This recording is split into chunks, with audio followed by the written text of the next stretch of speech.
to the 18th live revolutionary strategy stream. If you actually look on the YouTube picture there, you'll see that I actually did something like the first 25 episodes with the title with the word strategy misspelled in the logo. But anyway, yeah, I spelled it strategy with two G's instead of two T's.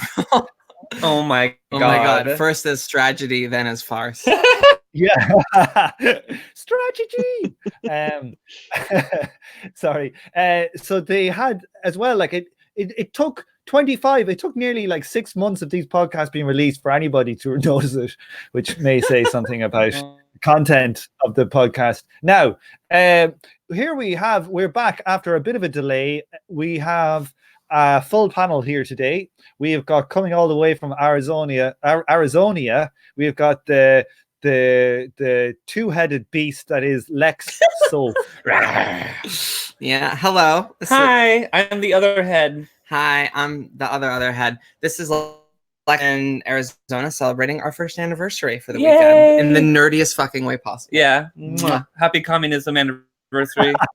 Oh god, that's good.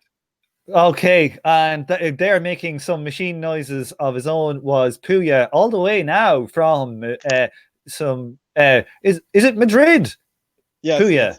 Madrid. Yep. Hello. Studying Hiya. here. Yes. Yeah, he's gone there.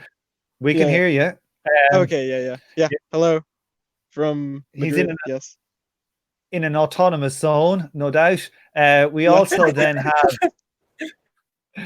We have all the way from Cougar Country, which is not true because it's more semi-arid desert, is Kyle Thompson. No, that's not where. That's where you grew up. You're in like rancher country. I don't know where the hell you are. Kyle, who are you and where are you from?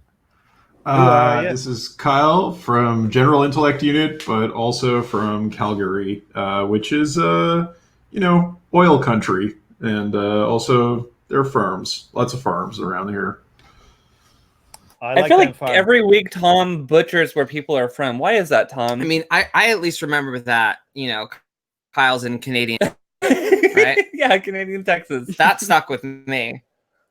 Yeah, well, what I would say to you, Sophie, is that essentially what all of you say is of such minute importance that my brain sorts it out and puts it in the bin. Yeah, so basically we What do you say to that? Yeah, is that what you're saying? Well, you roboted up there a wee bit, so I don't know what you said, and therefore I'll put you in the bin again. Now we've got last week, the last time we sat down together, we're struggling to get through chapter 8, and there's a lot of crazy ass trot speak stuff going to hit us today, but there's no point in doing what we're doing if we're going to chicken out from the real super hardcore now that we've like 25 episodes in. So we're going to start here in chapter 8. I'm going to get into the Fourth International and Trotsky, Cominternalism, bureaucratic centralism, and did we do that stuff already? Was it just the 2-3 many internationals that we didn't do? I think so. But I was looking on the last live stream, and it looked like we only got as far as page 149. Let me just check it, because there's no fucking way I'm doing this thing twice. I don't think we've done Cominternalism. Like, I don't remember talking about that. Okay, let me just do a double check, because it could have been that I just went back too far. I didn't go back far enough in the other live stream to see where we had gotten to. Sorry, this is one of us has to have a physical copy and a bookmark in there. I have a physical copy, and usually I put a little mark after, but I didn't this time. Oh, okay. But let me just check here again. I don't think we did. I think we just got to page 149. Okay. Yeah. Well, we can just do it. Yeah. Yeah. Okay. Let's do it. Yeah. Definitely. Okay. So, let's start with Trotsky's call for the Fourth International, and let's kick off with Sophie. Hopefully, if Sophie's Audio is working okay. Let's hit it. Hello. Worth calling Sophie and Lexi. Oh, they're gone. Well, that answers that. Let me start then with Trotsky's call for the Fourth International.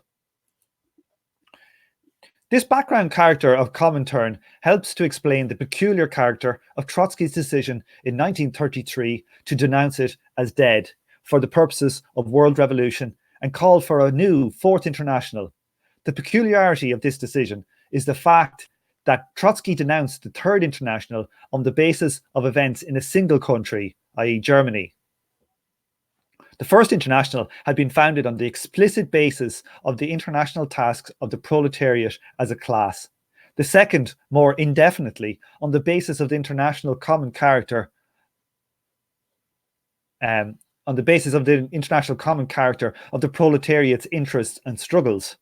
The third, at least formally, had been founded on the failure of the Second World War, of the Second in World War I. To denounce the Comintern and call for a new international on the basis of defeat in a single country was therefore something quite new, even if the country, Germany, had been the historical centre of the Second International and home to one of the strongest communist parties. Trotsky seems to have imagined that the Comintern would be defined forever by the disaster in Germany, as the Second International was defined forever by August 1914. The choice to support the existing states in a war did indeed turn out to be a permanent choice that defines the Labourite and Socialist parties to this day. But 1933 was not comparable to August 1914. By 1935, the Comintern had abandoned the sectarian third period politics that led to the disaster of 1933 and turned to the People's Front policy. In spite of a brief return to the third period during the Hitler-Stalin Pact of 1939 to 41, the People's Front was to be the main strategic line of official communism permanently, and still is today. The third period and its role in the disaster in Germany has become a matter of interest to historians and Trotskyists. In 1933, the call for a Fourth International was therefore plainly premature. It was only with the People's Front turn, as communists more and more plainly abandoned both working class political independence and criticism of the Social Democrats, that the Trotskyist project began to win broader support. Even then, the growth was limited. The Fourth International, founded in 1938, could only account for about 7,500 organised militants worldwide. Part of the explanation for Trotsky's premature call for the Fourth International is that, as can be seen from his writings in the 1930s, he had become fully convinced that Lenin was right and he was wrong between 2003 and 2017. He was therefore determined not to do anything that could amount to conciliationism or postponing the necessary struggle to create a new party and a new international.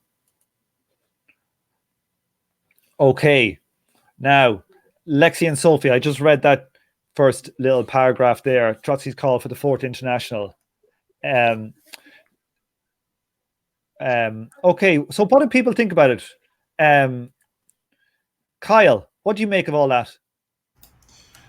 So first of all, I just thought it would be useful to clarify what specifically Trotsky had become convinced of by Lenin in that period between 1903 and 1917. So can anybody speak to that? I have no idea. Is this not the party form? Is this not the Menshevik versus the Bolshevik split? Was that 1906? Well, it's between 1903 and 1917. That's a lot of time, right? So it's... So determined not to do anything that could amount to conciliationism or postponing the necessary struggle to create a new party and a new international. So yes, that is definitely the split, right? And it's also like taking a independent class line perhaps, right? Because it's against conciliationism. So it's sort of like hardline split with the Second International, I guess. Was that the split in 1900? Was that the Bolshevik split? Were they not? Were they not on? Were they not in the? Well, because they didn't split with the Mensheviks right away. Yeah. Oh dear. I feel like this is underexplained here. Well, let's go back. Yeah. Go on, anyway. Sorry. Go on. Say what you're going to say. Sorry, Colin. I would have liked just a little bit more explanation on that. The rest of this stuff is fairly clear in terms of why Trotsky decided to split with the Third International and why that could be arguably premature. Because, yeah, this line, the third period line that the Comintern took was a very brief episode in the history of the Comintern. Explain to people what the third period was. Now, this was the struggle against social democracy, right? This was the struggle against the Second International parties that the Comintern did during that period of 33 and then 33 to 35 and then 39 to 41. So basically declaring them to be like, what was it, allies of fascism, right? This is social fascism argument. And then the line that they took generally was the People's Front line, which was about class collaborationism in the name of sort of like national struggles. Which was, I mean, a total, yeah, and that was like a total disaster. And so, it was like, the People's Front, especially. But it was the one that stuck. It was the one that stuck around like all the way into Euro communism, right? Yeah, but it's also another important thing about the People's Front was that period was inadequate support of revolutionary movements where they sprung up, and because I think it was in the interest of a Soviet state at that time to take, like,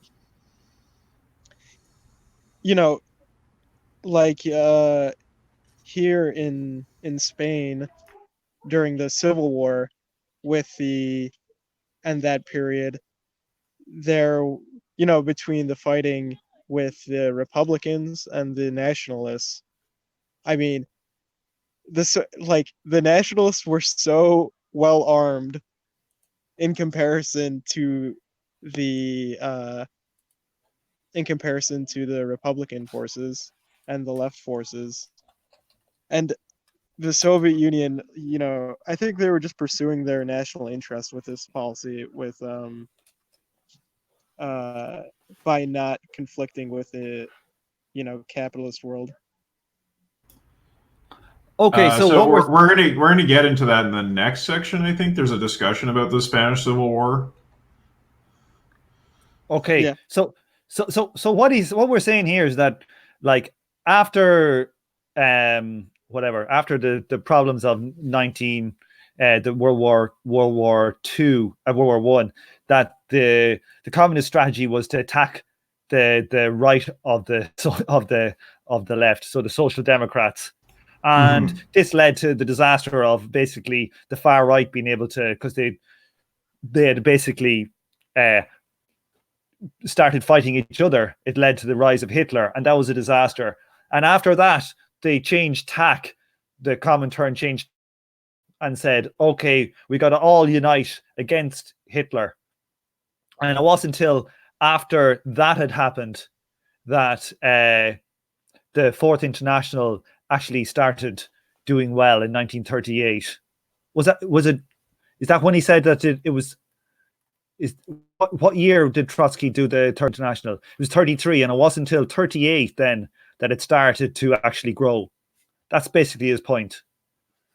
He thinks it was premature to have done it because of a disaster in one country, and the only reason it actually started growing is because of the basically total flip-flopping in strategy from the Comintern. Yeah, that's right. Okay, and we're saying here that Trotsky, the final bit there, just trying to make sense of this, he's saying Trotsky prematurely did this because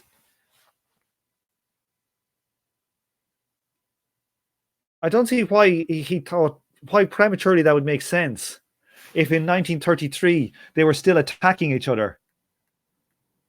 You know, the communists and the social democrats were attacking each other, which is kind of what Lenin's, I don't know if it was what Lenin would say, but, you know, it's where you have a strict class politics. Why would he have done it in 33?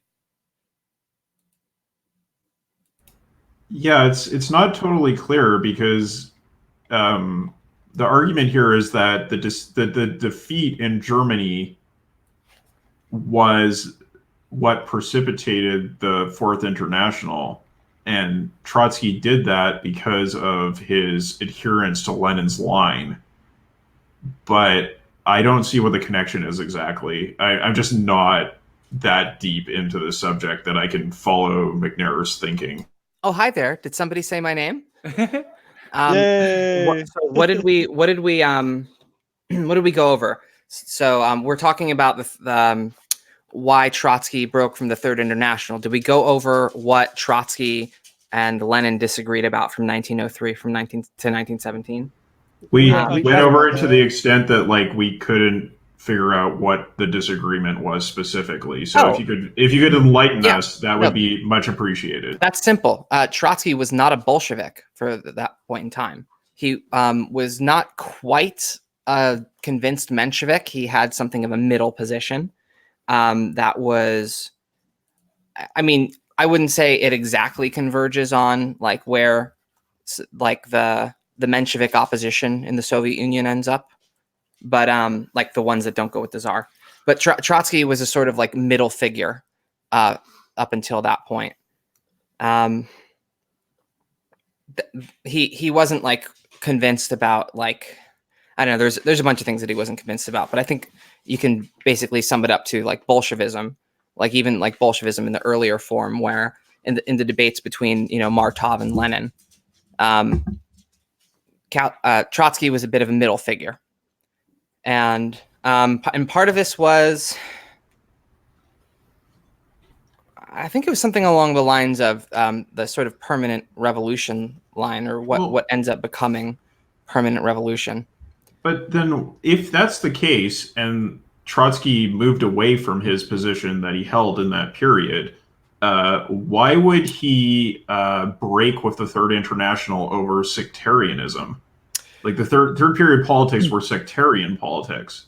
Well, basically what happens is that there's there's like that tripartite structure of kind of Soviet politics after Lenin, after the sort of, I don't know, the troika sort of dissolves, which is the immediate sort of triumvirate after the death of Lenin. And then there's excuse me, there's the right opposition. Usually Nikolai Bukharin is the figurehead of that. It's sort of like a controlled retreat position that, we need kind of liberal institutions and capitalism. There's this left opposition position where we want, excuse me, where we need the proletariat to assert its might against the peasantry. And we also need like a world revolution. We need to be more aggressive with capitalist powers. And then there's Stalin in the middle. And Stalin was able to play these oppositional bits off of each other really well. And the reason why I think Trotsky ends up feeling this way about third period mode is because that's when Stalin starts to angle himself left and to start attacking the right opposition from the left. And while doing this, he makes an enemy of Trotsky. This is where, Stalin had it out for Trotsky for a long time, but like, this is where Stalin starts to pick up some of Trotsky's like rhetoric, some of Trotsky's positions. This is he's getting outflanked by Stalin essentially in the internal politics of the Soviet Union. Yeah, but MacNair is making the argument that this comes out of the German case, right? Which is what is confusing to me here. So I think that's what's confusing to MacNair is that specifically the call for the Fourth International came from the failure of the German Communist Party, and I think what the point that MacNair is making, in essence, is that it's kind of irrational. It's hard to understand why, of all things, that is the thing that Trotsky decides to break with the Comintern over, because he goes into the example of why the Comintern broke with the Second International, which is there was kind of a multinational implication, even though it was an issue in one country, again, Germany. The Social Democratic Party in Germany decided to support Germany in World War I. Whereas Trotsky was kind of looking at this very minutia example of the German Communist Party failing, if I remember correctly. Yeah, I think we've stressed in previous episodes that that's the role that the German Revolution had in the minds of the old Bolsheviks as being, the guarantor of the revolution. But yeah, I think that's, I don't know. Yeah, the way that MacNair frames it is that Trotsky basically is so destroyed by the way that, Third International strategy pans out in Germany that he thinks it's sabotaging the world revolution. That's the best answer I can give. Yeah, so I can kind of follow that argument that Trotsky framed this as a matter of strategy in Germany, but there was, in fact, in the background, internal Soviet politics that informed his decision. And that makes some sense to me. It's just, the way MacNair presents it here is kind of hard to follow. Yeah, and it's almost flippant. It makes me a little, I don't know what's the word, going by his argument. I can understand what he's saying, but it makes me a little uncomfortable. He's kind of well, he shouldn't have broke until 5 years later. He shouldn't have basically predicted what, that this was going to get worse, not better. That Trotsky should have, stuck it out with the Third International for another 5 years. Yeah, maybe he broke with the International for kind of very surface level or maybe even silly reasons, but he did the right thing for not great reasons. It sounds like, in my opinion. I don't see what the value of hanging out with the Third International is at pretty quickly, by 1920, basically. Yeah, I mean, basically, I guess the point being that Trotskyism in the left opposition takes that early Third International as part of its position. Yes. And so if you're going by that, then I guess I can see this argument. I think it boils down to we're not Trotskyists, so it doesn't make much sense to us why any of this doesn't make any sense. But just from a sort of if-then standpoint. Right. If you accept the first four Congresses, then. Okay, let's move it along. Let's go on to Cominternmism. Sophie, your mic is working. Do you want to give this a read? Sure. There is, however, another and in some ways more fundamental aspect. Trotsky's conception both of international left opposition, ILO, formed in 1930, and the projected Fourth International was that they were to be a rival and continuation of the Comintern of 1919. A revival. Not a rival. Revival, you're sorry. Revival Sorry. and continuation of the Comintern of 1919 through 1923. The documents of the first four Congresses of the Comintern were part of the ILO's platform and of its successors, the International Communist League. This unavoidably meant that the ILO, ICL, and Fourth International carried in their roots ideas of a chain of national revolutions starting now, perhaps somewhere other than in Russia, and of an international whose task was mainly to create parties of the Bolshevik type in every country.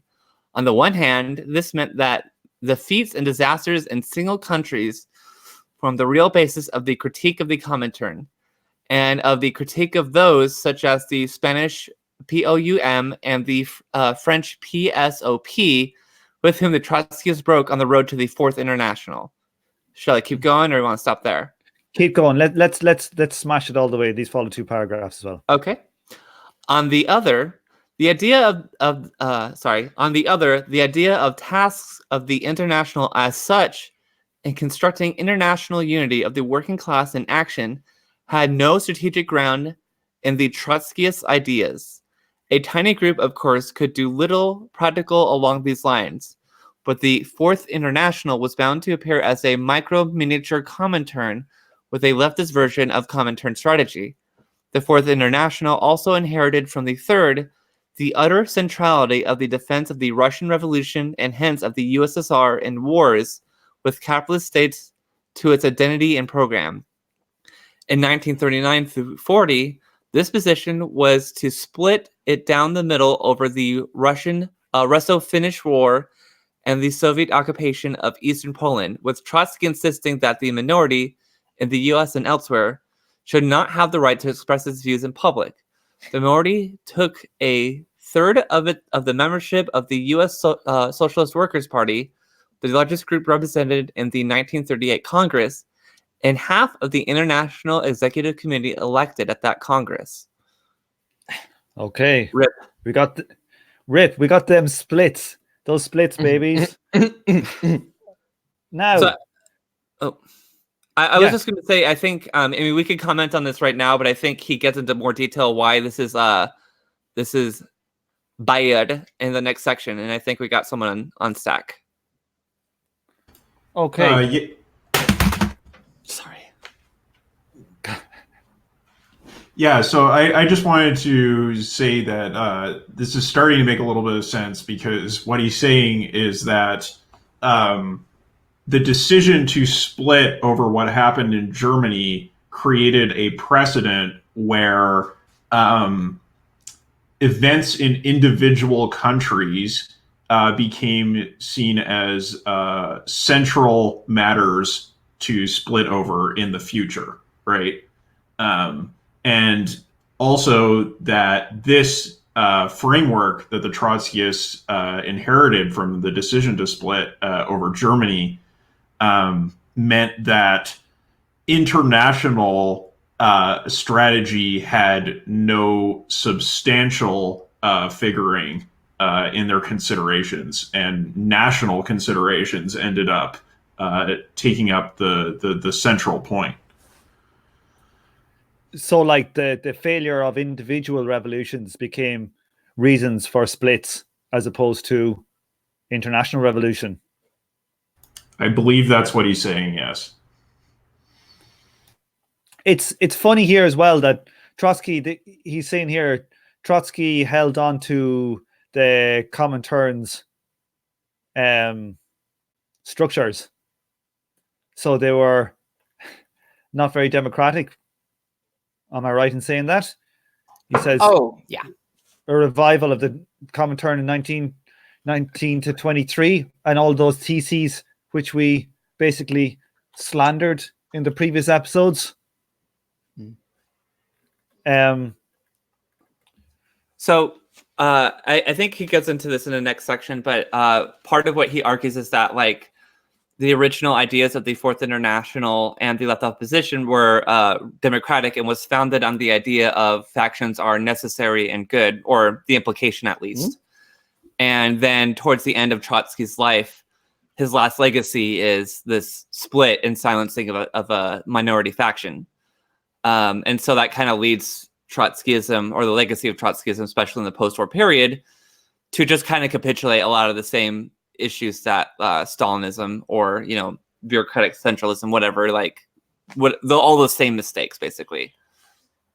I would just asterisk that, and I don't think the first 4 Congresses of the Comintern, are like pro-faction necessarily. That's true. I think the ban on factions comes from that period. But that is true. But I think it's also true that Trotsky's own foundational documents for these organizations, I think MacNair goes into this, but basically he explicitly says democracy is key, and of course, and there is an implication that if he is founding a left opposition faction, which is an illegal faction, right, then why should he not allow factions in his own organization?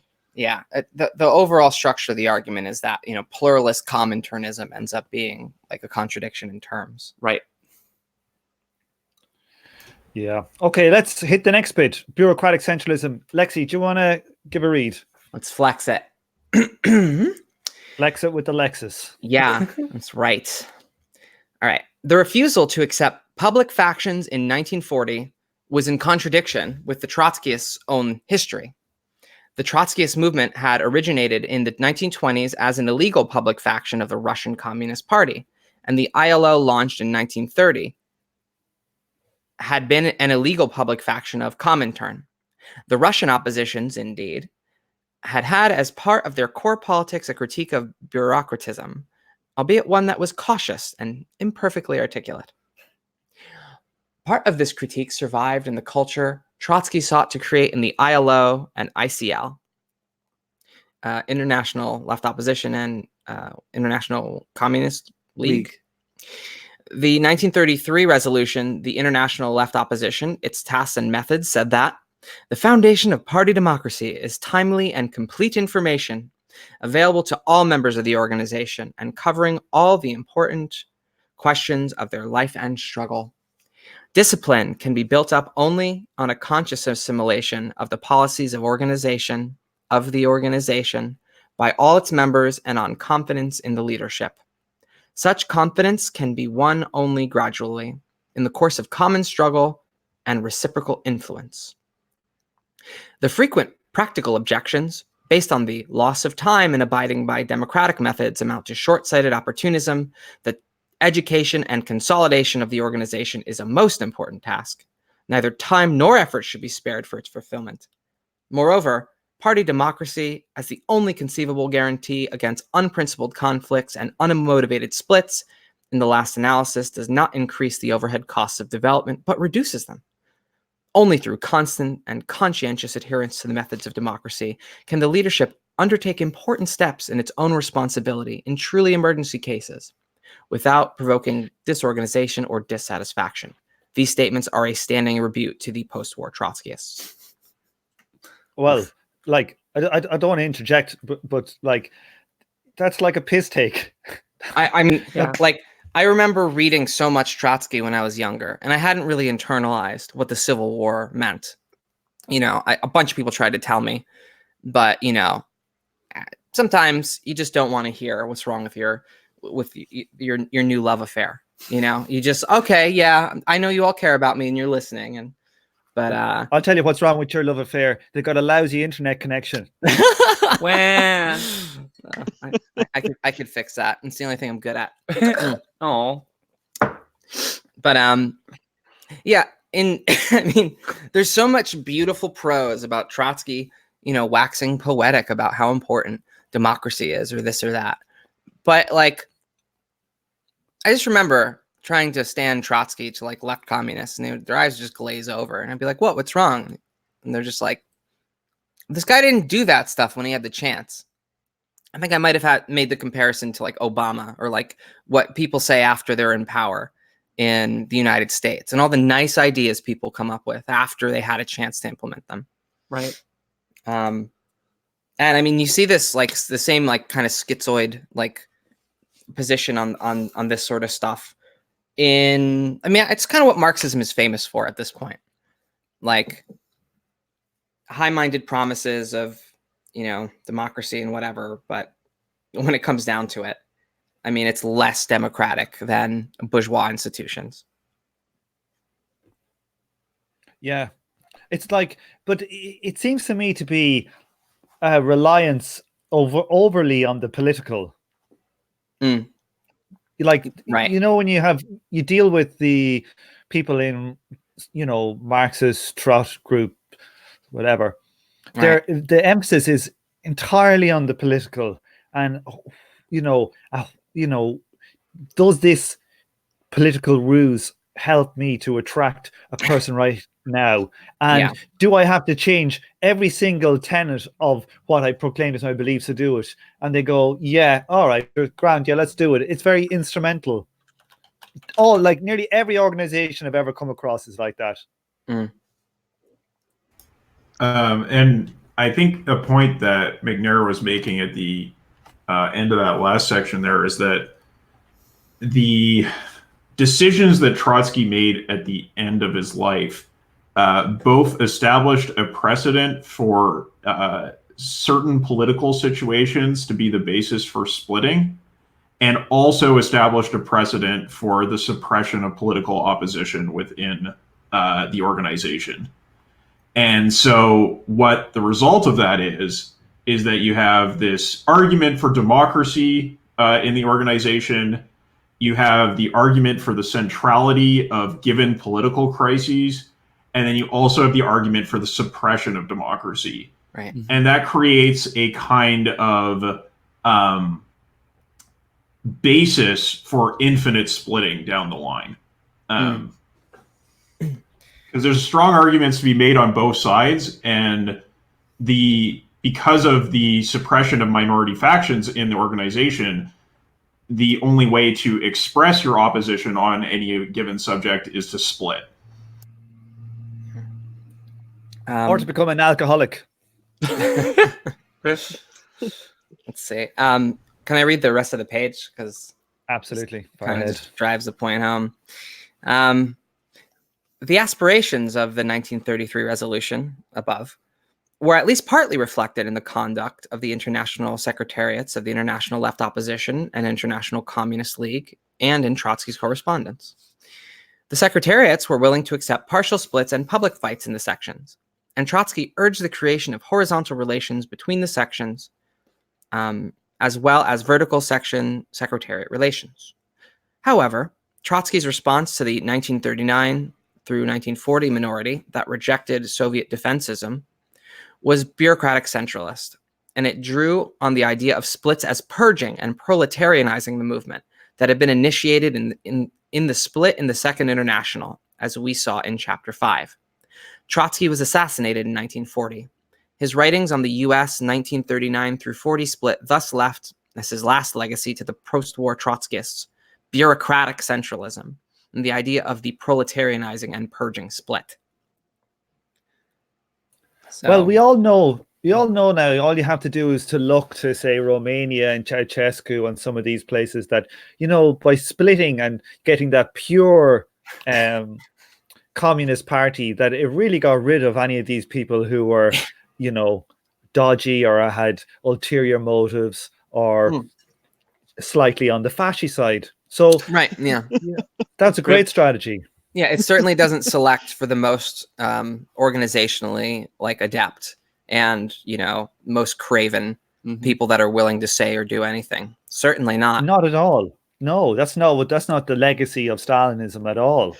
Wink. I mean, and no, the problem is Stalinism is not a broad enough category. No. And that's the ultimate heartbreaker of Trotskyism, is that you have this heroic myth of, the guy that was, hard enough to go through with the Russian Revolution, but, ultimately, he knew what was, he knows what's wrong. It's this bureaucracy stuff. In the 30s, he sounds like a councilist, like Anton Panikowic, about, we have no models. All we have are these legacies of failures we have to learn from. He sounds like a real mature guy. But when it comes down to it, you can't not stand for the Soviet Union.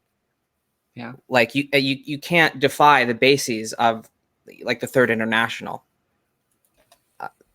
When it comes down to it, that's actually the fault line. It's not any of these high-minded ideals. And right. it leads a lot of people to question, what would the USSR under Trotsky have really looked like? Certainly probably would have been less anti-Semitic to a degree. No doctor's plot maybe. But, what would have been different? And that's a rhetorical question.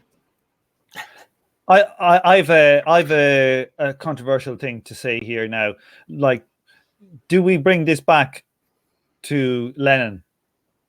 The reason I say this is that I've recently been just yesterday I was watching a lecture from Communist University from a few years ago by a guy called Ian Burchell, and he was doing it on Alfred Rosmer's Lenin's Moscow. Has anybody read this? I have not. No. Nope. And basically, he was like some French dude who was who knew Lenin around the time. He was involved in Russia and France and all over the place. But he was saying that he went over and was chatting to Lenin, and after the 21 Theses were released, and he was saying, "Oh, well, like when I said to him, look, I think we shouldn't." Follow that split because it looks like the communist section in France are going to actually take over, the left party, whatever it was at the time. And it's looking very promising for us to get in control of the Social Democrats. And Lenin's like, oh, that's excellent news. Maybe I was wrong. He said, I can't remember exactly the words he was saying. Maybe I need to rethink my 21 Theses. But like, that was like 1920 or something. Right. 21. Yeah, and he never rethought anything. I think it was 21, but it wasn't like he wasn't on his deathbed when it happened. No, like it didn't affect him. Like they're making out this guy. Oh, Lenin was this really nice guy. He was able to admit his faults and all this, blah blah. But did he change the goddamn policy? Right. Well, I think that's what matters. It's not about whether he was nice in person. I mean, I think in my opinion. I mean, I think I've said this before on this podcast, more or less, but I think Lenin's legacy is a legacy that's like complex, and if you're going to be a Marxist, you have to grapple with it, and I think we should try to grapple with it honestly. I don't really agree with like ultra leftists or anarchists who are just thinking he's an evil bad guy, but I also think a lot of the people in the milieu that comes out of this MacNairs book, they don't all grapple with Lenin's legacy honestly either. Like, I think there's no way to separate Lenin from Stalin insofar as a lot of what Lenin did led to Stalinism and led to Trotskyism's ultimate capitulation to Stalinism, really. So I think what Lexi said earlier kind of hinted at this, and that like the problem isn't necessarily Stalinism, the problem is Leninism. And I am one who believes that Lenin the man was better than Leninism, but I also think, Leninism is what it is because of what he did, and his last testament, I think, is just a sign of regret, not a sign of him being better, like, I think he felt bad about what happened, but, he did it. He's not alone. The old Bolsheviks did it, all of them, to a greater or lesser extent. And I don't think Leninists can deal with this, honestly. And I get why. Like, when you hear like anarchists or whoever finger wag about the evils of Lenin, I'm just kind of like roll my eyes. But there, that's not an honest. Nobody's really dealing with this honestly, I think.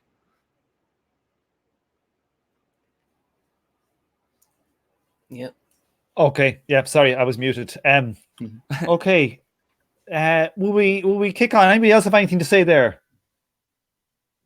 Nope. Good.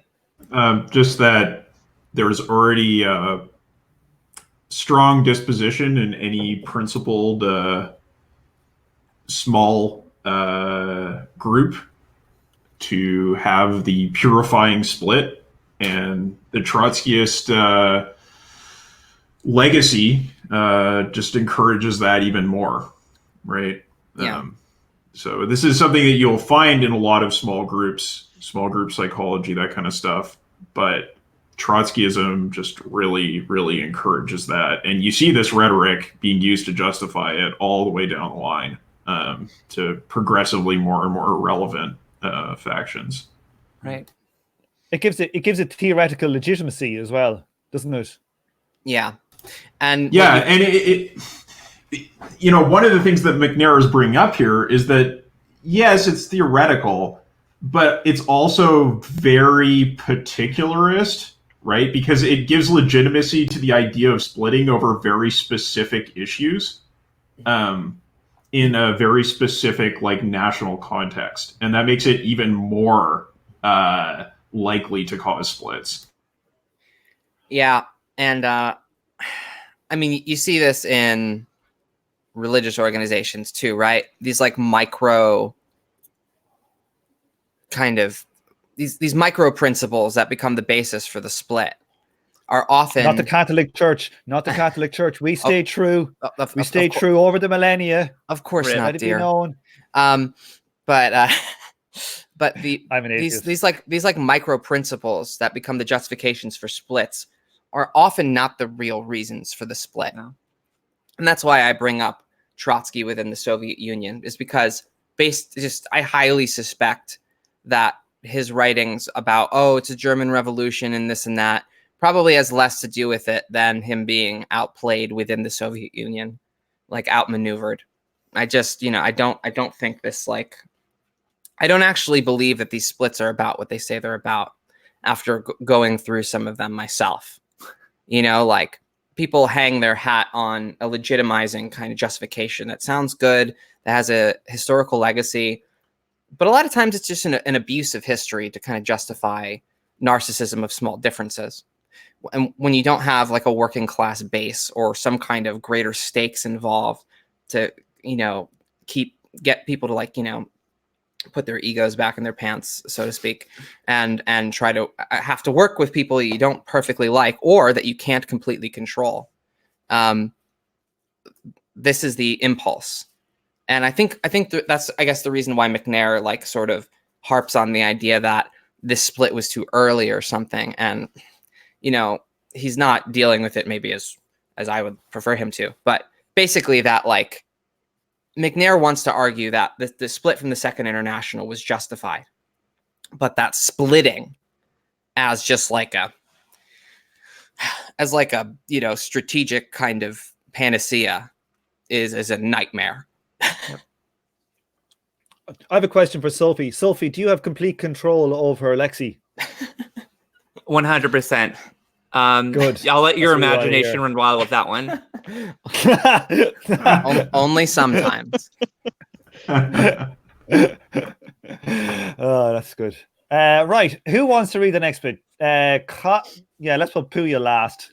Puya deserves to last. Puya? Oh no. Yeah. I'm gonna cry Kyle. myself to sleep. No. All right. Puya. They're not tears. No. So we're here at 2-3 many internationals.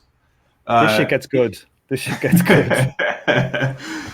In the world between the opening of the Cold War in 1948 and the beginning of the open political crisis of the USSR in the 1980s, official communism appeared to be a strategic way forward for the global working class, and apolitical trade unionism and social democratic coalitionism appeared to be a strategic way forward for the working class in the imperialist countries. Although Comintern had been wound up in 1943, the official communists had a form of international, the Common Form. The CPSU had discovered that a consultative international secured freedom from accountability as effectively as an open bureaucratic dictatorship and with fewer overhead costs. This situation posed for the Trotskyists the question, what was their international for?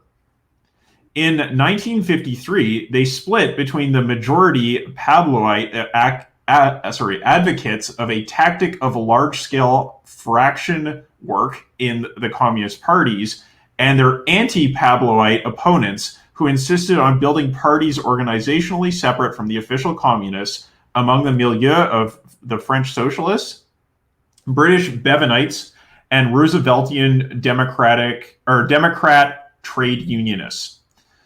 The split was characterized by bureaucratic centralism on both sides. As first, the International Executive Committee expelled the majority of the French section, and then the US SWP and British section expelled minorities in their organizations that supported the Pabloite international majority. The minority formed an international committee but turned out to be unable to produce anything more than the occasional liaison meetings between the French, British, and US full-timers. In due course, the national components went their separate ways, with the usual round of expulsions. Each created an openly bureaucratic centralist Trottenturn, or a formally consultative Trottenform, with its own party in the role of the CPSU. This was the legacy of Comintern's chain of revolution as idea, and the leading role of the Comintern of the most advanced party, with the American, British, and French each imagining that they were the most advanced. The Pabloites after 1960, the Mandelites, did a little better. They preserved the forms of an international organization with center, leadership, international congresses, and press, and a degree of internal democracy in their organizations. In the early 1970s, they even began to develop continental perspectives and centers and horizontal relations between sections. But if you asked them what their international was for, the only answer they could give was to be a center where the international experiences of the mass movement and of the revolution are progressively assimilated. At the end of the day, this is to say no more than the Fourth International must exist because it must. Their international had become the Mandelites' sectarian shibboleth, which distinguished them from their Trotskyist competitors in individual countries. The insistence of the Mandelites that no one could be a Trotskyist without the Fourth International pressed the national groups, even quite large ones, such as the French Lutte Ouvrière and the British Militant and SWP, to create their own. The 1953 split, and all the more the 1971 split between the British and French anti-Pabloites, had the effect of legitimizing multiple internationals around Trotskyists. At this point, we have arrived at today's world of Trotskyist sect internationals, although the full Baroque elaboration was not to arrive until the 1980s.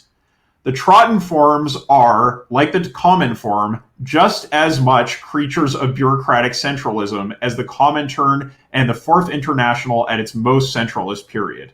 For example, the British SWP's international socialist tendency is not formally democratic centralist, i.e. bureaucratic centralist, but this tendency can nonetheless expel the US International Socialist Organization for supporting a minority faction in Greece in 2003. Rip. Oh my god. Yeah, when I first read this, I knew he was gonna fall on the side of the Pabloites. Yeah. Like when I was getting to this part, I was like, yeah, because of how he describes them earlier in the chapter. Yeah. What were you gonna say? Oh, I just think earlier in the book, he basically expresses like them as like his favorite Trot sect. If I remember correctly, maybe I'm not remembering correctly, but I thought he said that at some point. It would make sense, right? Because the split between the Pabloites, the followers of the Greek Marxist Michel Pablo, and Pablo isn't his real name, but I don't know what his real name is. And basically, they are doing entryism into the Communist Party versus entryism into the Social Democratic Party. Yeah, it would make sense that he would appreciate the form of Trotskyism that's trying to organize within the bigger, within the split from social democracy, not running back into the arms of social democracy. Creating a faction within the. I mean, they sound basically like, kind of like MacNairs. Mm-hmm. Yeah. They're trying to build a faction within the larger. Yeah. They're also more internationalist, right? Mm-hmm. Yep. Yeah, this is all part of why I wanted to actually get into this, because, how much of this stuff is going to recapitulate, Pabloism, more or less, or Mandelism. This I don't know, that's sort of like a broader question, but yeah. I quite like Mandel's writings. Yeah, he edited a book with Alan Freeman. That's good Marxist economics book. He's great economics, like a long wave book. It's very good. Yeah, I mean, so he's an interesting, serious guy. And as far as Trots go, yeah, that original sort of, I don't know, that, like, I guess what he's really saying is that the structure of that stuff, in the same way that he appreciates like the sort of post-Stalin but pre-Euro communist, like, you know, like official communist party period, like from that like Euro communist point onward, his organizational allegiances are with these Pabloites, I suppose, and he thinks that they're doing the thing.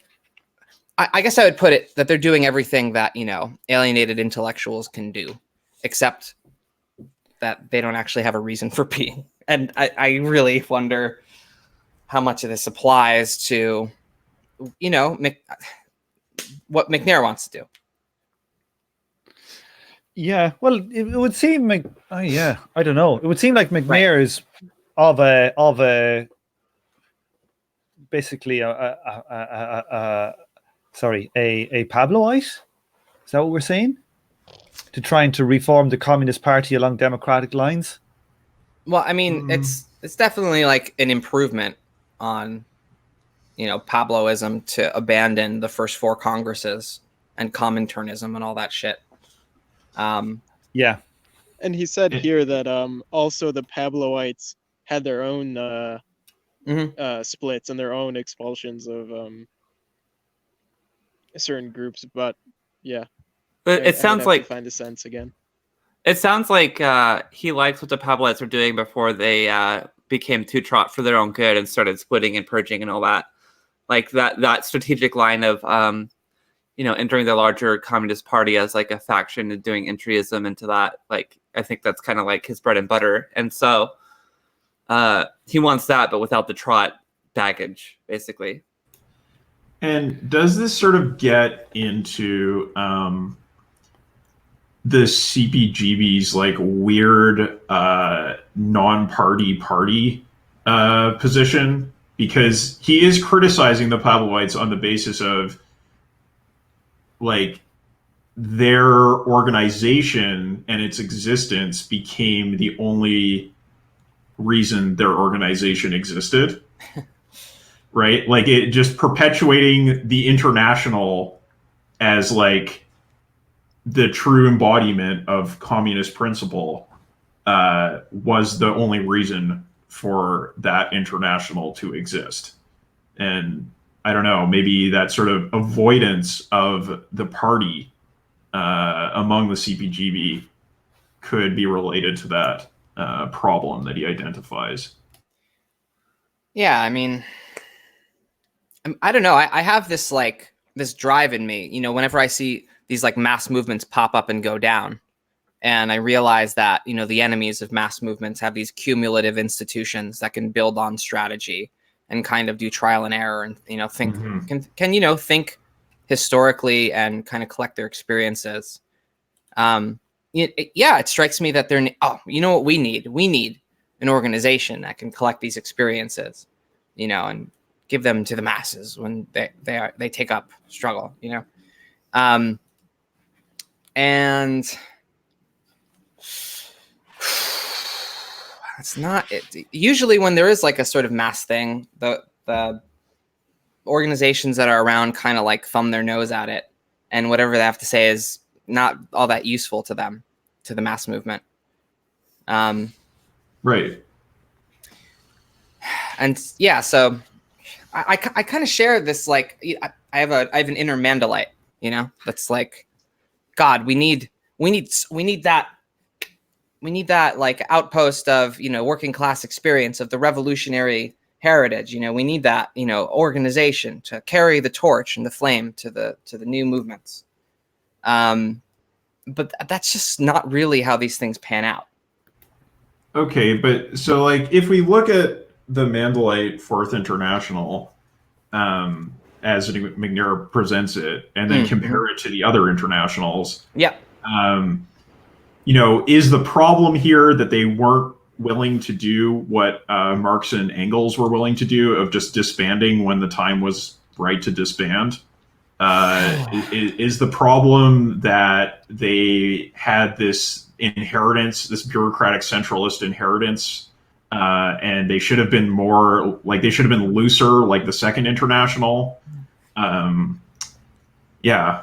I think I kind of agree with that, because what's interesting about the dissolution of the First International is that it opened up space for Marx and in particular Engels to develop the kind of strategy we're talking about today, more or less, which I think was overall a positive development.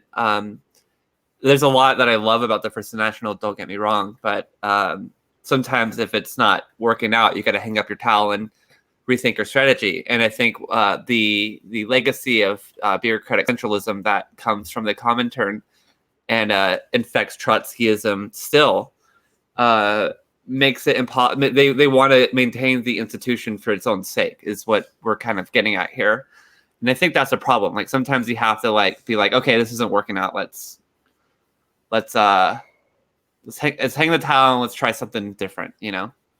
But you know, right. you tell that to these like Leninist people and like, no, comrade, this is the true Leninist revolution is X, Y, and Z, and they can't like get over their hang-ups on the immortal science, you know. And does that sort of come out of the idea of the party as the true vanguard? I think that's part of the inheritance of what is generally termed bureaucratic centralism. It's kind of like similar to the term Stalinism. That's not what they describe themselves as, but that is what what a lot of critics call it. And I think vanguardism is kind of part and parcel for that general label, unless I'm missing something. Because the First International was not really vanguardist, right? Like, no. It was an association of quite different tendencies in the name of association. Correct. It was explicitly multi-tendency. And well, basically until they purged Bakunin. But, you know, there's reasons for that, I guess. Yeah. Okay. Well, do we want to hit the last section of this? Let's do it. I nominate Puya. Let's hear Puya's Trot, golden voice. Trot death. Okay. I'm going in. Okay. Lord of the Surf. Lord of the Surf. Oh my God! Don't say that in the era talk. Oh no, not me. Leave Puya Machine noise expert. Machine noise expert. Okay. Let me go for it. Okay. The need for an international is posed because the working class has concrete, immediate, practical international tasks.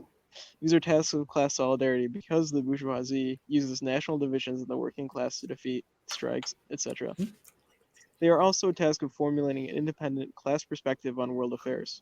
These were the lessons of a First International. The need for an international is also posed because the working class can really only understand its own strength and become conscious of itself as a class for itself. By becoming conscious of itself as an international class. This was the lesson of a symbolic role of a Second International. In the third place, the need for an international is posed because the working class cannot take power in a single country and wait for the proletariat of other countries to come to its aid. This is a fundamental lesson of degeneration and collapse of a Comintern and the eventual fall of the Soviet socialist countries. It was a lesson that was not learned by the Trotskyists. The strategic task that this lesson poses for an international is an internationally united struggle of a working class for political power. It should be apparent that the objective political conditions do not yet exist for such a struggle, but they exist for a continental united struggle for political power, which fight for continental unification, Communist Party of Europe, a Pan-African Communist Party, and so on.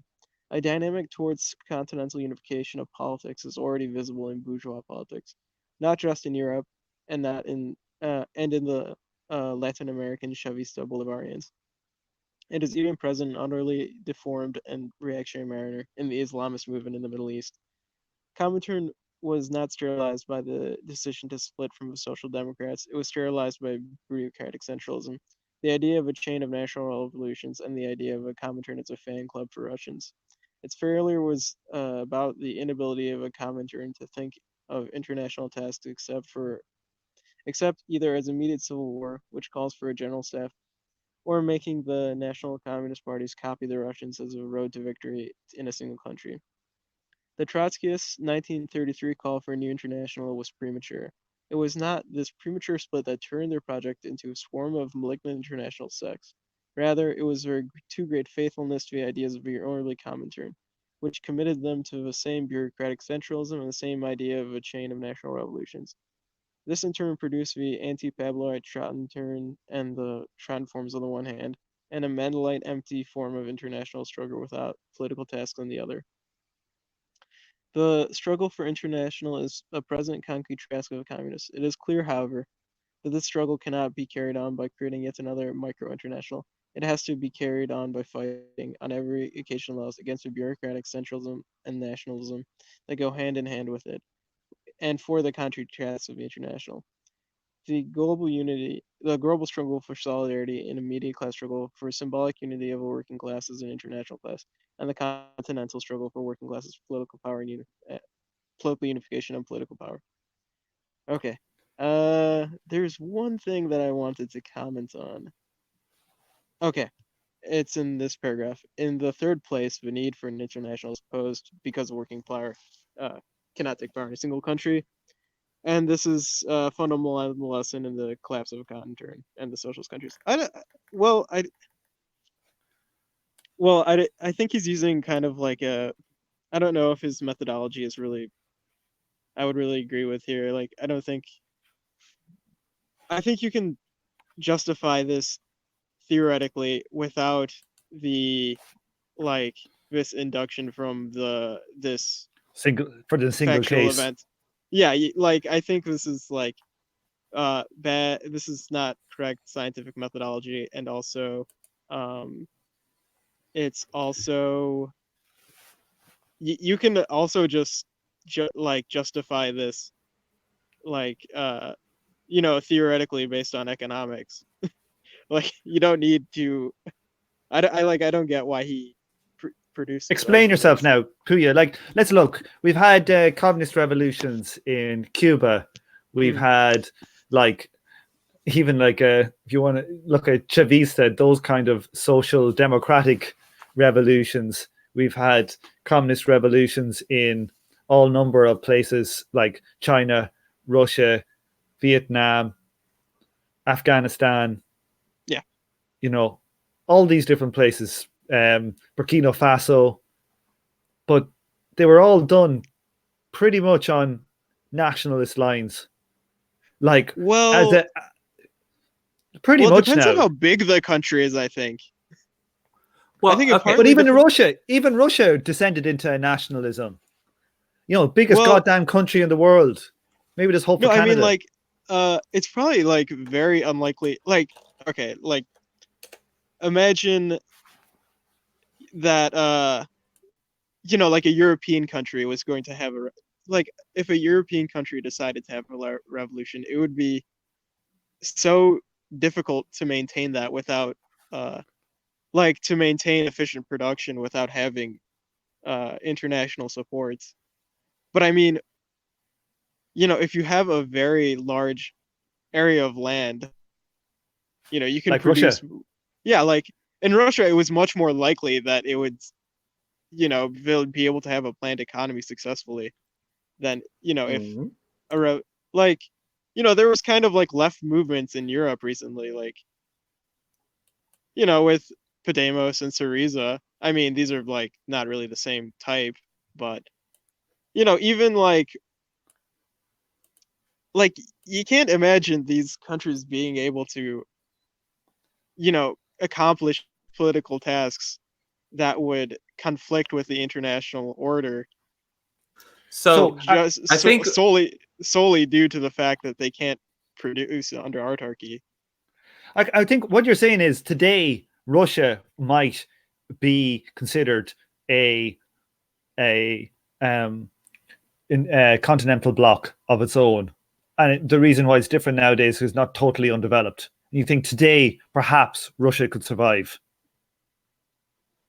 I mean, I don't think. Well, I mean, it's more likely. I think. I think to bring it back to the book, I think what MacNairs is trying to say is, and maybe it doesn't do it well, but I think what is true is that it's not just an inference from one case, but it's an inference from every single case of actual existing socialism of the 20th century. You look at any Leninist state, and either it is collapsed and is explicitly no longer Leninist, or it has capitulated to the free market in some way. That's true with Cuba.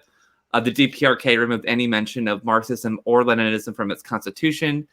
It's true in China and Vietnam, and I'm pretty sure Laos, although I know the least about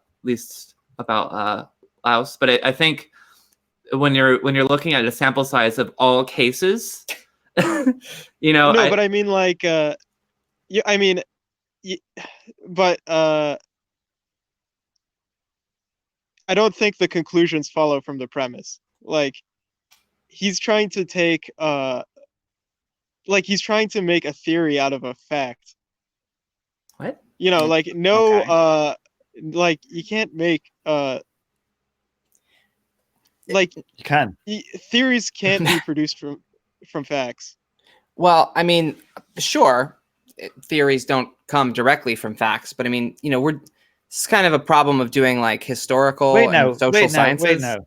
Like, is that you have to like have, you know, I mean, if like there is something that suggests itself immediately from the failure of all these cases. And when I talk to just like a normie kind of like STEM lord, like programmer, there's like, yeah, well, communism failed everywhere. And, you know, what's your third variable that explains it? And I go, the Third International. And they're like, oh, you know, there's a pretty standard like causal argument that we can talk about here. Right. And well, I mean, sure, and if you want a broader causal argument, we can talk about attempts at national determination in a Marxist way that weren't even Leninist, like in Chile. You know what I mean? The same problems end up applying. So. Well, I think like, I mean, it has like, it's a very important fact. Like, I think it's very important. You know, I think it's, and yeah, what were you gonna say, Tom? Sorry. I was going to say, like, 10 years time, America has a communist revolution. It's wildly successful. Everybody's a commie in America. 10 years time, can it survive? I think there's a point to say it could survive. It's got nukes. It's got a huge landmass. It could survive. But that's essentially his point here, because he's talking about continental level organizations. So you could say, but Russia, if Russia was more advanced, had more industry now as a capitalist, would it be big enough to, you know, in 10, whatever it was, say if America got to the stage of, or if Russia got to the stage of a Western European country, could it survive? Probably. But that's his kind of goddamn point. It has to be large enough to survive. Is that not his actual explicit point here? And yeah, but I think like, I don't like his. I mean, I think the conclusions are correct, but I don't think like he's trying to. He's like, first he's trying to he has like this justificationist. You know, it's kind of like in these justificationist terms. You know, first of all, where it's like, this proves this. And like, I think that like the premise, like, it just doesn't work. Okay. As a theory, like, and like, but anyways, well, it's a minor point. How would you, but I'm actually really curious about this because, you know, like making social and historical kind of causal argumentation is pretty hard. So do you like what, because you agree with the conclusion, do you have like a refined version of the argument that you think follows better? Well, I think I gave it like a little bit ago. Say it again. Spell it out for us. Labor productivity. You're right. Labor productivity is, you know, like it's kind of based on geography. Mm-hmm. Okay, I mean, I could see that to an extent, but because we're dealing with the Leninist tradition, that honestly, like, there's this old article by Gramsci, where Antonio Gramsci, who was head of the Communist Party at one point, got thrown in prison, then became a liberal kind of critical theory darling. Anyway, besides the point, he wrote a tiny article called "The Revolution Against Das Kapital," where he conceptualized the Bolsheviks as a sort of revolution against the Marxism of the time.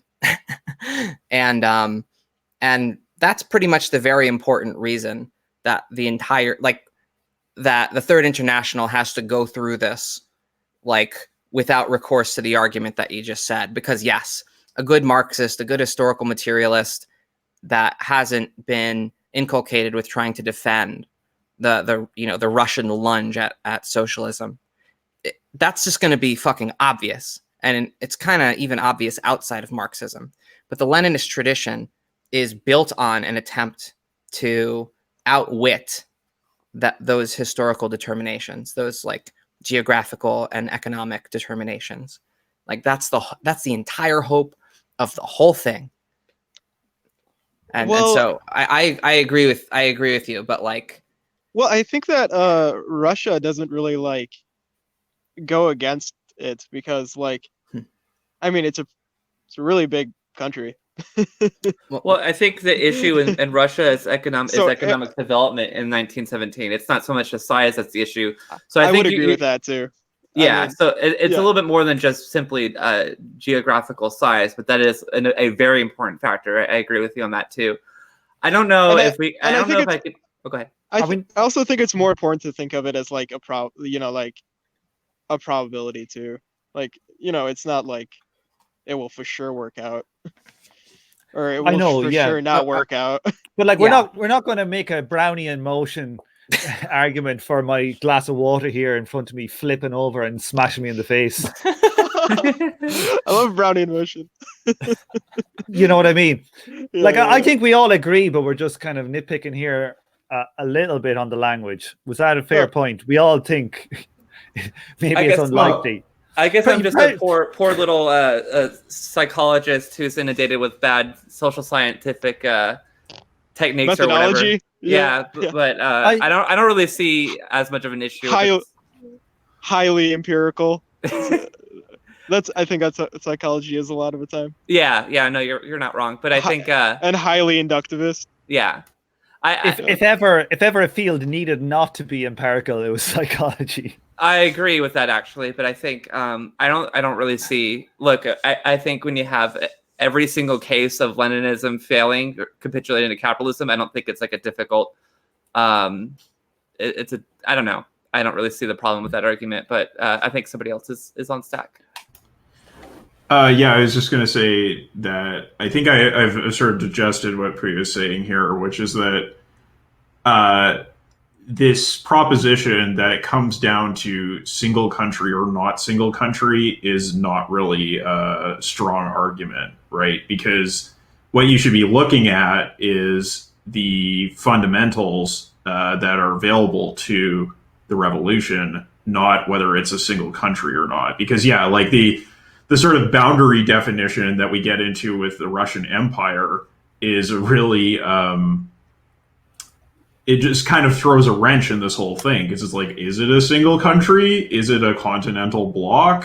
These kinds of descriptive definitions don't really help us very much in describing the likelihood of the success of a revolution. Yeah, I think he probably. I just wanted to say. I think he's probably. Just a quick one. I think he's probably saying continental bloc and not country for the broad. I think he's just shorthand for the vast majority of countries, say in Western Europe, who he's primarily writing about. All I wanted to say in response to Kyle and by proxy Priya is with that definition of it's not simply a matter of whether it's a single country or not. There's a variety of factors that matter. I can agree with that.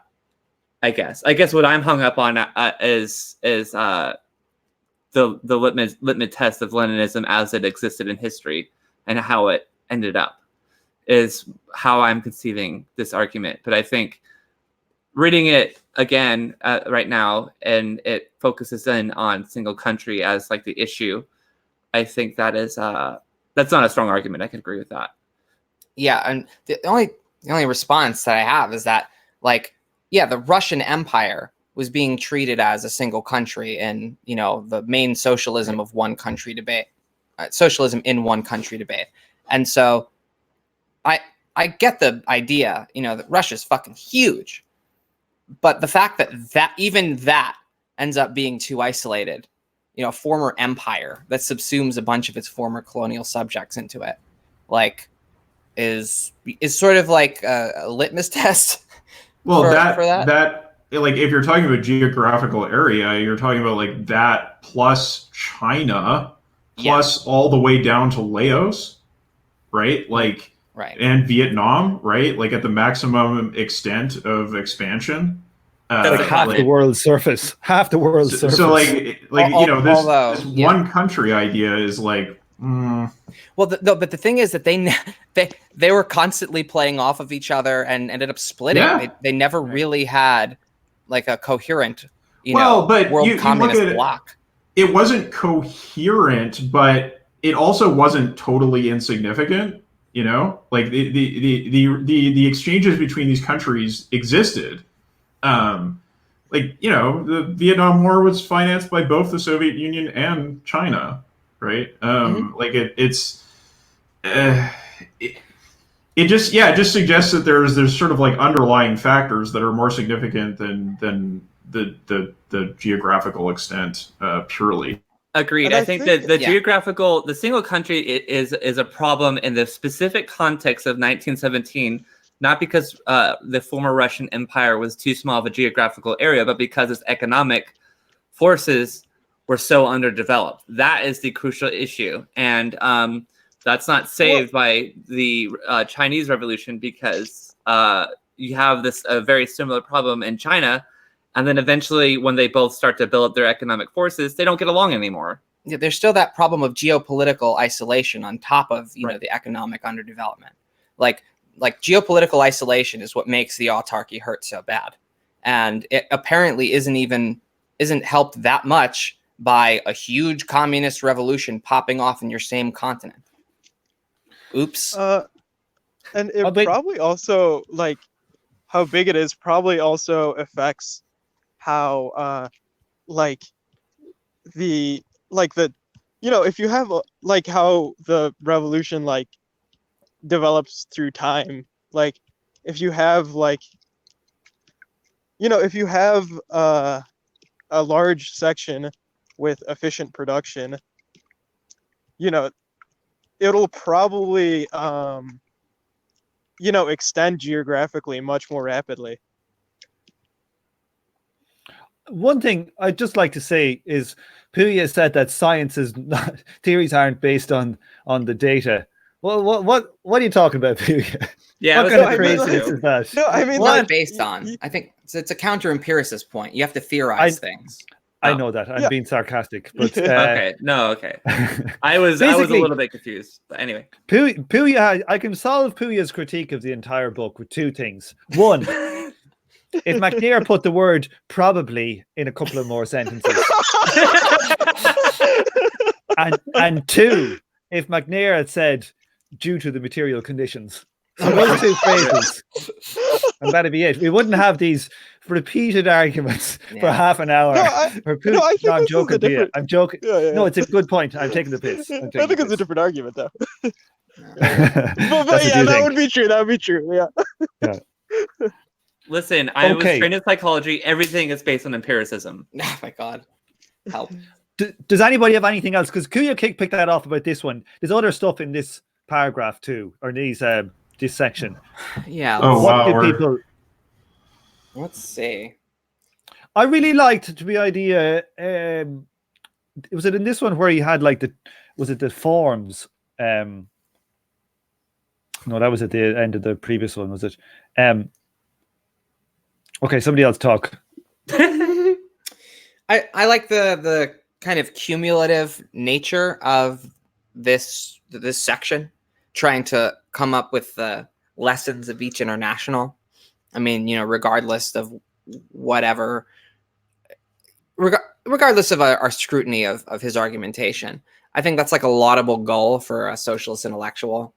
And if you don't want to get lost in history, but you don't want to ignore it either, you kind of have to be able to pop in and pop out with some cash value of what the fuck does this mean? Like, why is this important? And I mean, I'm not even sure MacNair goes like far enough in abstracting in order to do that. But the section just sort of, I don't know, like it does kind of surprise me that this ends up with the fight for a new international, considering everything that he's saying. I guess maybe I would want to focus on that last paragraph, because there's a lot about this that I kind of like, that I really, agree with. Like Comintern, it wasn't the split from the Social Democrats. It was this like nationalist focus, this, fake democracy. It's worse than bourgeois democracy. And then, being like a weeaboo for Russia. Like, these are the things that really pervert the Comintern. And then like a what for Russia?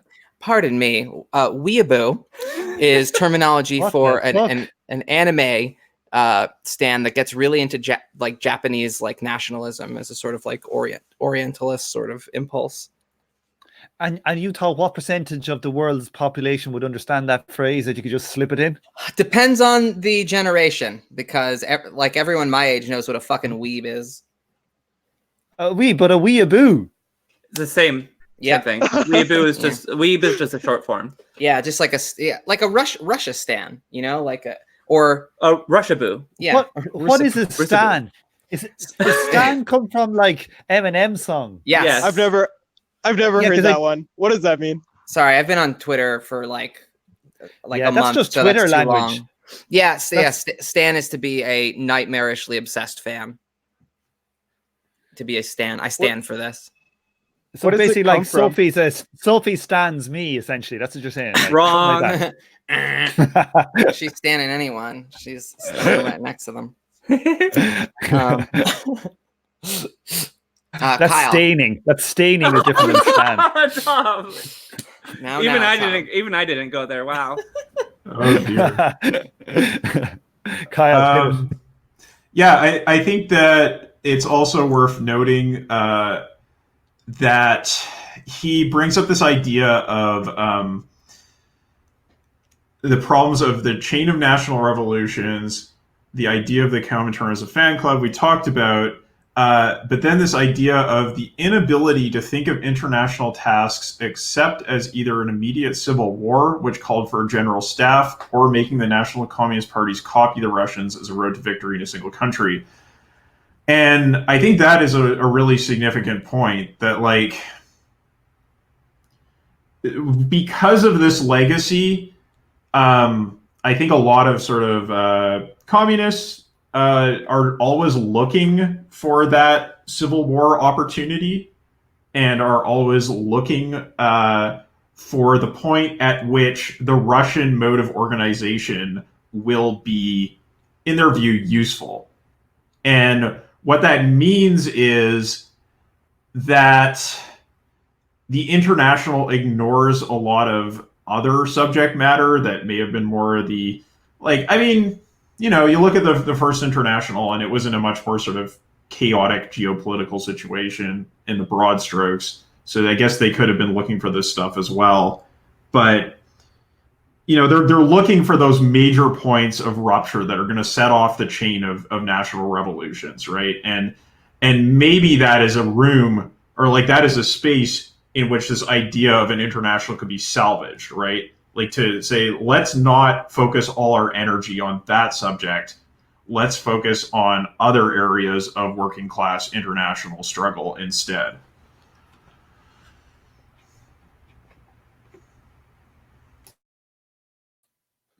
Yeah, and because historically this, internationalist strategy is associated with anarchism and the old Bolsheviks during their most anarchist friendly point, during 1914 through 18. And MacNair wants to steer clear of basically a lot of the strategic advice of the left tradition, the abstentionists and the mass strikeists, the quote sub Bakuninists, which is a category that suffers from some great inflation in this book. But that internationalism, he wants to bring into this kind of organizational maybe obsession is not a nice way to put it.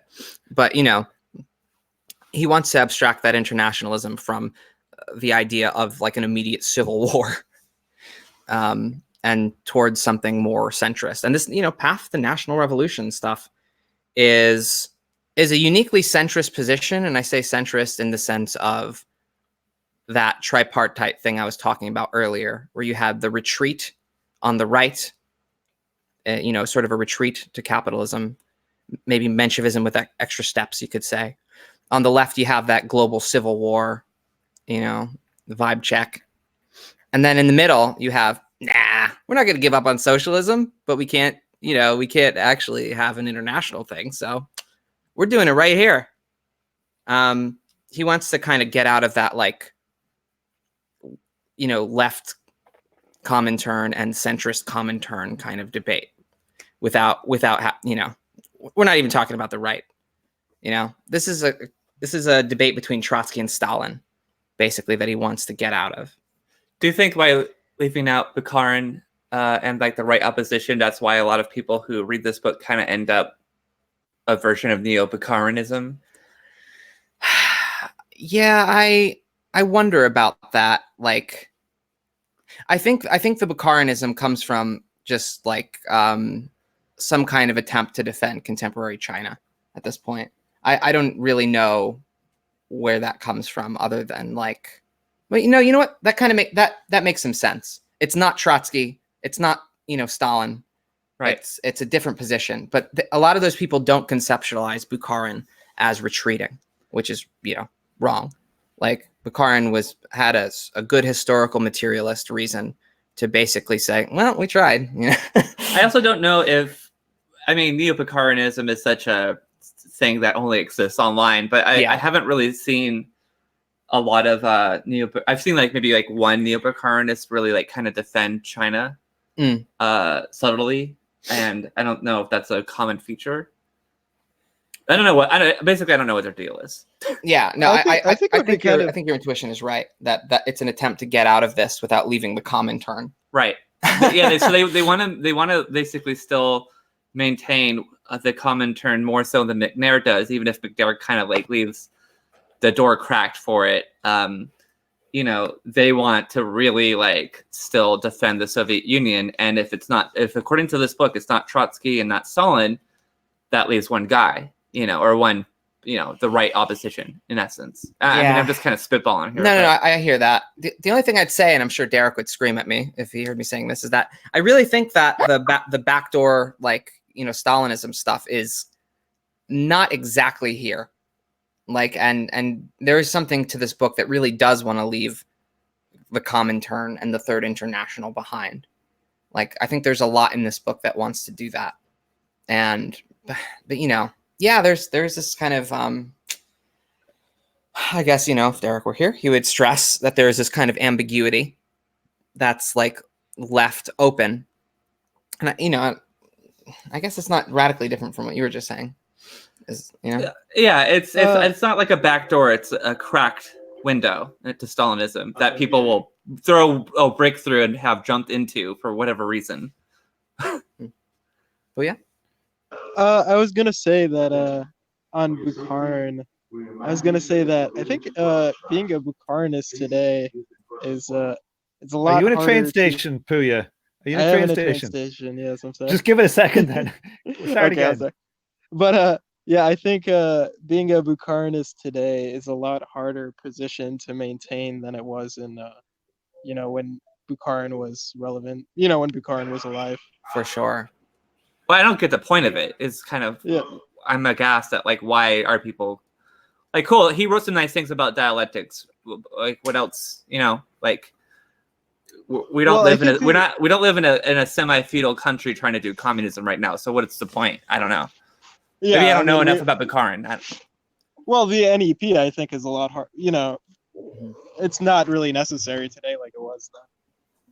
Yeah, I can only really see this as a defense of Chinese, Leninism, the only real existing world governing Leninism right now, or as a way to be a MacNairist and still defend the Soviet Union, because he doesn't really bring up Bukharin often. So you could be oh well, that's our guy then, because we still want the Comintern to be cool.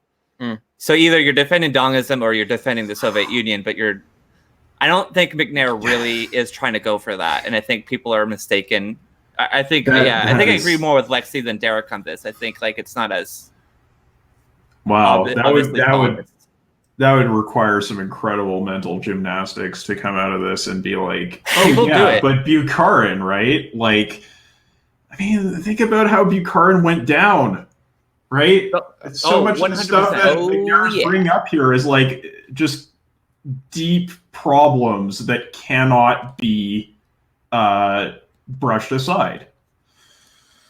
Yeah, it's like I don't know, it's like some kind of emo Kautskyism with extra steps, because you're like, Bukharin, got murked by Stalinists.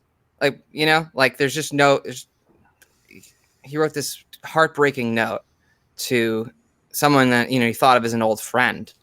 He had a pet nickname for him, Koba. Why do you need me to die, Koba? Like, why are you doing this? And for people to take that up as like a position is, I think, an expression of a death wish. Well, it's an expression of death wish, and also it's made so much more obvious that it is what it is by how these people are usually the first to want to organize with Stalinists. Now, granted, I don't think Stalinists will ever, at least in the United States, will ever have enough power to get anyone executed. They just will make your life miserable, and these people want to just jump right into that and make excuses for these small bean Stalinists, And like, let's say we sort of accept the Bukharin position, and you look at somebody like Deng, right? And how many times did he have to get thrown in jail by the centrists before he was finally able to execute a Bukharinist program? Like, it's unbelievable that he was actually able to survive and get into power and execute on that idea. And then, I don't know, the results are not... I mean, I guess the results are defensible in some ways, but whew, oh boy. You look at that, like, you look at it as a totality, and if you want to talk about, like, socialism as a path to liberation, I don't know. Yeah. There's very little liberation there. Well, and I guess it also leads to the next point that's like obvious, but we're not explicitly saying, like, what is the point of, is the point of doing Daoism after Maoism the fact that like any form of Leninism is just untainable, so you just got to go to like controlled capitalism? Like, are these people so attached to Leninism that they like will just glom onto this absolute failure? Like, I don't understand. Well, I think that the reasons that Deng gave for pursuing that course could like really sort of overlap with what Kautsky might have said, right? That he just basically said, look, we don't have enough technological innovation in this country in order to survive. We need to find ways in order to get the capitalist countries to develop our productive forces. And otherwise communism's not happening, right? Yeah, and the only thing I could say is that like the sort of Bukharinist tradition, I don't know, on Swampside we read something by Victor Serge, who, was an anarchist that supported the Bolsheviks, but said, when it wasn't even new economic policy, but it was during war communism that I realized that when they're going to bring back markets, but without like the bourgeois form of liberty. And this is kind of a strained definition, but markets without bourgeois liberty was what Victor Serge ended up calling totalitarianism. And that's how he conceptualized it. It's, maybe not best definition, but like if you just, thinking about this is that like Bukharin might have wanted like a drawdown of the stranglehold of political power on intellectual life and that sort of thing. Certainly he would have benefited from it if it wasn't a consistent position. And I can't speak to that, but certainly Bukharinism, basically is a defense of political Leninism, of the political like one party state, reigning over a form of capitalism. Yeah. Like, just to kind of wrap it up here, I don't think we're going to go towards chapter 9 because you want to be fresh to hit that, deep Republican democracy rip. Yeah, straight. Yeah. So we've struggled now through this chapter for about 8 hours of recording now. It might actually be 10. But what? 25 pages. But oh my Christ. There's one thing that kind of repeatedly comes to me reading this stuff is as somebody who played poker professionally and somebody who doesn't play chess at all but follows some chess strategy videos and stuff, how amazingly non-systemic the political decisions that were made by Marxist or communist practitioners in the 20th century. The key people, how they use short-termism over long-term thinking. And I think if there's anything that comes out of this chapter for me, it's the failures of short-term thinking. Now, maybe that's something endemic to human nature and politics, I don't know. But if there's anything we could learn from it, is to think systemically. Any comments on that? Certainly politics. Human nature, that's a little more of a complicated conversation. There's a lot of configurations of human culture that, can incorporate medium or long-term interests. But, the kind of instrumental reason that dominates in bourgeois society, including one of its most alienated spheres in the political, world. I mean, how much of it is a function of that kind of short-termism that's inherent in capitalist production? I mean, it's hard. It's really hard to separate, I guess the Bolsheviks were operating, arguably outside of, a fully bloomed capitalist society, right? So it's not purely a problem of being around, wages or stuff, but or full-blown capitalist machinery, or I don't know, several modernization arguments that would say, oh, it's just modern life. But it's certainly something endemic to politics as we know it. And conservative and aristocratic and to a certain extent liberal politicians are better about suspending short-term interests for medium-term interests or long-term interests. They don't seem as willing to sacrifice everything right now as we are. What's that about?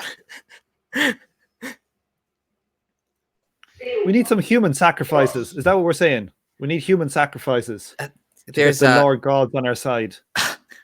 Andy Zaltzman from the Bugle made a joke that says, well, communists, they're a bit like sperm, aren't they? Or Stalinists, at least. A million of them have to die for one of them to accomplish anything. I could say as the resident psychologist here that I can 100% empirically prove human nature is too short-sighted for communism to work. Thank you, Dr. Peterson. You're welcome. I thought you were in rehab. What the hell's going on? Oh, Tom, if only you knew how appropriate that joke or inappropriate that joke was. She said no, no. Oh, yeah. Oh, yeah, that is good. But I think the short-termism and is kind of just the long-term nature of socialism. It's kind of just part of the deal. Because we can't promise returns immediately. We can only like a liberal can. I mean, I'm just thinking here about. I'm thinking here about the French Revolution and how it didn't become truly radical until it became short-termist, right? Because of the threat of war. The threat of war like radicalized that situation so much, and that was being done by liberals, right?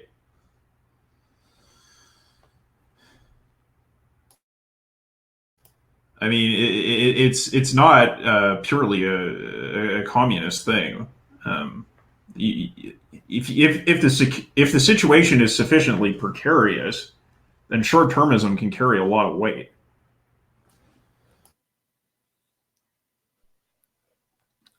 Yeah, Possibly. it's Human like nature. but also like bad strategy from not just like short-term and liberalism kind of stuff, but like this idea of, you know, going hell for leather for the Russian Revolution when all the rest of the left in Europe was in tatters. You know, it was like, we want our one now. And then you come up with a theory for justifying it afterwards, as opposed to systemically thinking about the problem.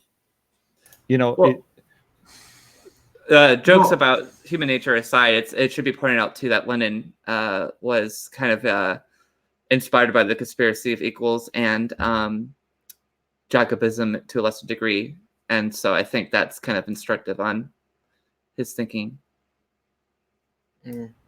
Yeah, it certainly had an influence on Russian revolutionary culture, even if he didn't necessarily come out of the most sort of like pure strain Blanchism. No, yeah, I wouldn't say he was like you see there. I don't want to say he was like a Blancist or like a neo-Jacobin. It was influential. Yeah. Oh, sorry. They built a monument to Robespierre, the Bolsheviks. Rips. Yeah.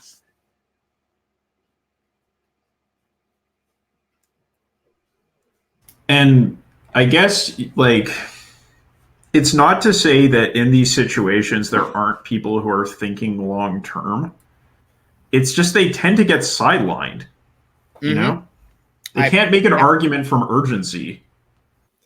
Yeah, I mean, you look at Kautsky, you look at Martov, the Menshevik opposition leader in the Soviet Union, early Soviet Union. There are a lot of people that articulate these critiques at the time when they need to be heard. You know, Anton Pannekoek and Rosa Luxemburg and what have you. I mean, there are, you know, various reasons why, you know, some of them get sidelined. I mean, Rosa was straight up murdered. But yeah, like when I was, you know, going through some like dumb internet, you know, farce of one of these splits, you know what I mean? Some aggrieved Leninists said, you know, well, people like Kautsky and Martov, they're always going to be outmaneuvered by people like Lenin. You know, they always have and they always will. And it's like, all I said was, that's an argument against communism, though. Like, if that's what you think. That's like, don't ever bother doing anything argument. I mean, you should. I mean, they didn't realize that when they were making it. You know, they thought they were like standing for their side, not arguing against it.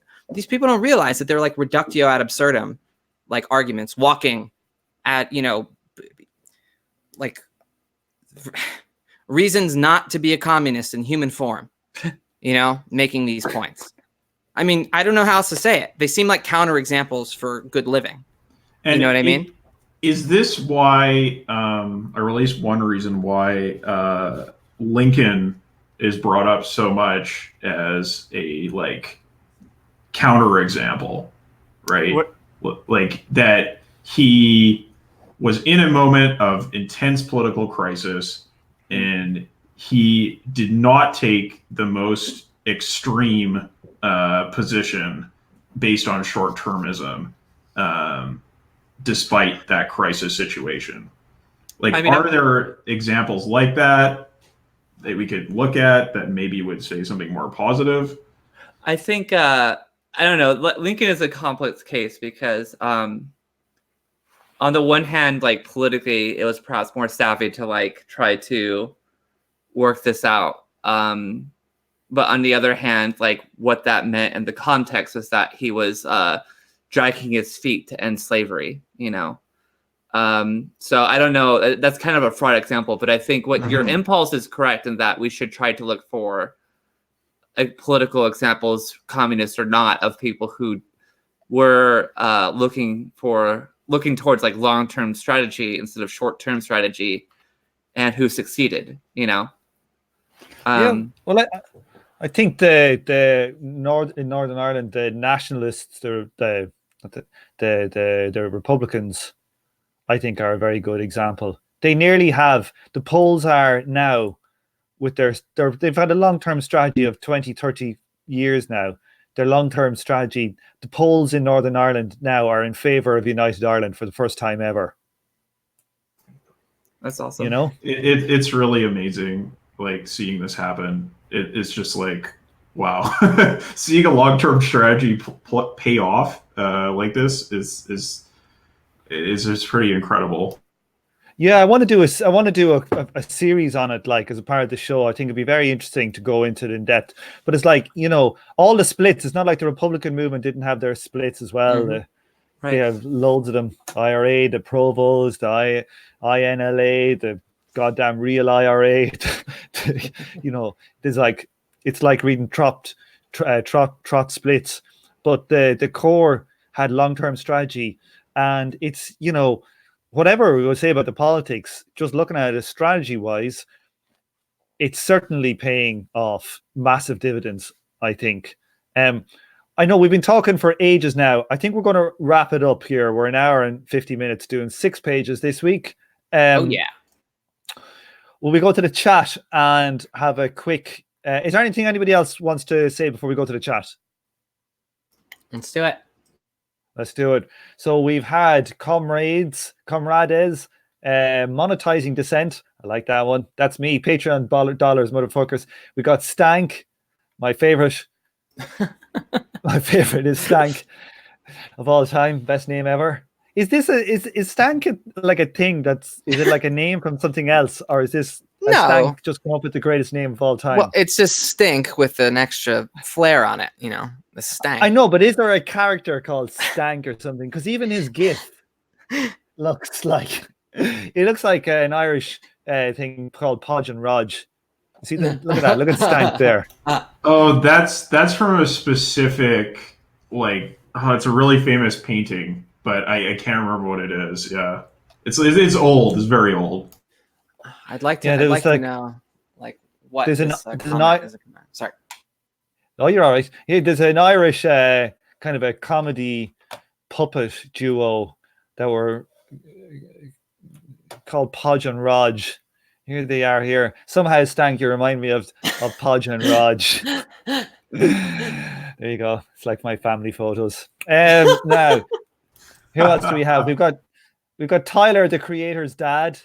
All right. Jake P, Dr. Forbin back in the chat. And that's about it for today. Well, okay, that was our first one in a long time. We are going to try and hopefully all these summer holidays and all this kind of madness is over. We're going to try and mill through it. We will probably take another 3 episodes, I say, to do the next 16 pages. What do we reckon? So we'll probably have 3 more live streams and definitely at least 1 roundup live stream. If Derek's there, it'll probably be 6. I thought 3 included the I thought 3 was going to include the roundup. I'd say 3 with a roundup. That's what I'd say. Yeah, I bet we could do 8 pages. Oh, that's what you think. That's what you think. Okay, everybody, let's go offline, and thanks very much for all those people in the chat. And we'll see you soon. Bye. Bye. Bye. Bye.